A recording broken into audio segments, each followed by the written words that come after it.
ये रास्ता उसका नहीं है, संतों का रास्ता नहीं है। संतों का रास्ता दूसरा है।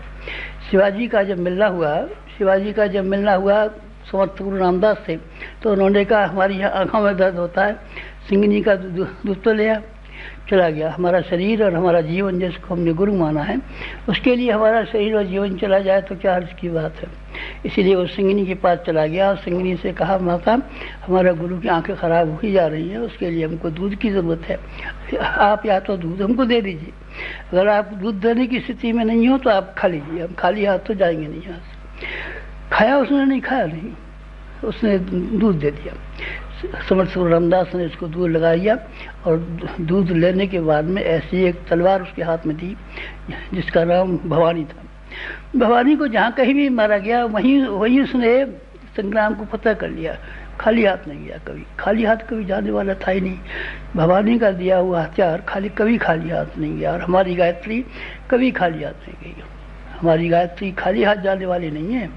ये बंदूक बच्चों को खेलने की नहीं है जो केवल आवाज़ करती है। हमारी चलने वाली बंदूक है, हमारी निशाने पर निशाना लगाने वाली बंदूक है।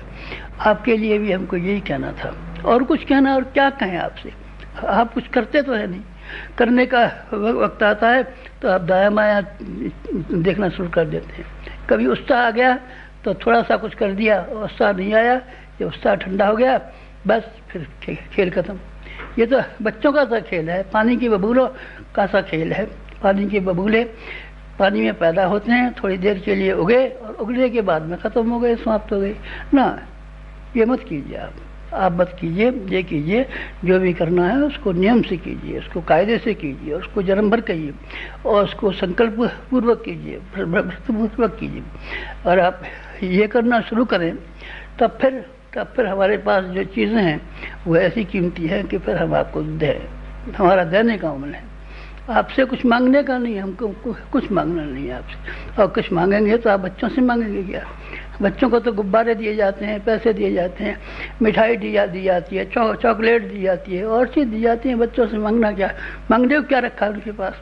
इसलिए तुमसे हमको तो कुछ मांगना नहीं है, लेकिन मांगना ये है कि वहाँ जहाँ के खजाना भरा हुआ पड़ा है, जहाँ के शक्तियों के भंडार भरे पड़े हैं, जहाँ के रिद्धियों सिद्धियों के भंडार पड़े हैं, वहाँ के लिए वहाँ का जो खेत है उसमें कुछ आप बोना शुरू करें। बोना शुरू कर देंगे, मज़ा आ जाएगा।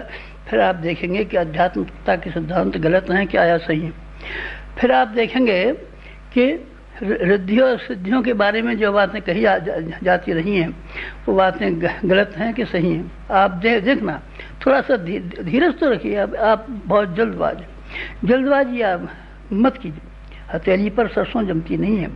हमेशा बरगद के दरख्त, खजूर के दरख्त बहुत दिन जिंदा रहते हैं और उनको पैदा होने में भी समय लगा करता है।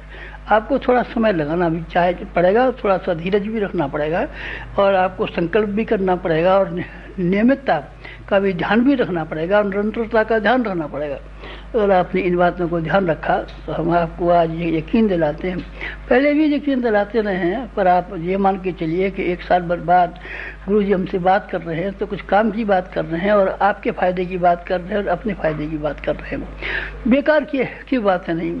रावण कब पैदा हुआ था? रामचंद्र जी ने मार डाला। तो हम क्या कर सकते हैं? रावण हुआ और मार डाला। तो ऐसा वो हुआ था, शंकर जी ने गणेश जी का सिर काट डाला और हाथी का सिर चुका दिया। तो हम क्या करें इसके लिए, जिससे आपका कोई फ़ायदा नहीं है और हमारा कोई फ़ायदा नहीं है। इस तरह के निरर्थक किस्से कहानियाँ सुनाने की न कभी आदत हमारी रही है ज़िंदगी भर, न इस समय है, और न फिर कभी दूसरे जन्म लेने पड़ेंगे। तो भी हमको ये करना पड़ेगा।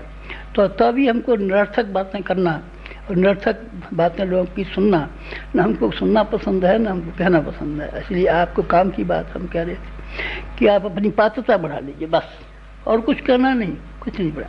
तो पात्रता क्या